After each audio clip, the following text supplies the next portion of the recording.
একটু একটু করে নিজের স্বপ্নগুলোকে বাস্তবায়িত করেছেন তিনি। প্রথমে ছিলেন বাচিক শিল্পী, তারপর সেখান থেকে অ্যাঙ্কারিং এবং বিনোদন জগতের দুনিয়ায় পা রাখা।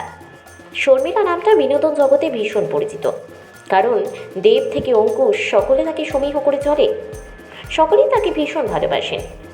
শর্মিলা মাইতি নামটার সঙ্গে আমরাও খুব পরিচিত। যে কোনো ধরনের টলি, টেলি কিংবা বলিপাড়ার হাঁড়ি খবর রাখেন তিনি। সেই সঙ্গে টলি এবং টেলি জগতের মানুষদের সঙ্গে তার অবাধ সম্পর্ক।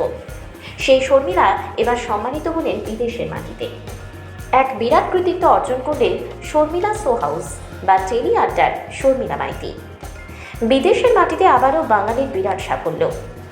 নিউ ইয়র্কে সেরা ভারতীয় লাইফস্টাইল অ্যাঙ্কার হিসেবে এবার সম্মানিত হলেন শর্মিলা মাইতি।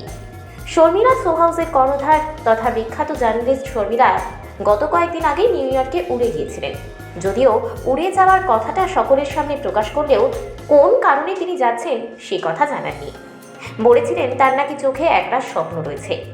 অবশেষে নিউ ইয়র্কের মাটিতেই তিনি পেলেন পুরস্কার, বিশেষভাবে সম্মানে এবং নিজস্ব সম্মানিত হলেন।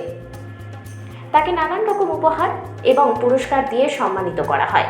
স্বাভাবিকভাবেই বেজায় খুশি শর্মিলা এবং তার ভক্তরা। বিদেশের মাটিতে আবারও গর্বিত হলেও বাংলা এবং বাঙালি।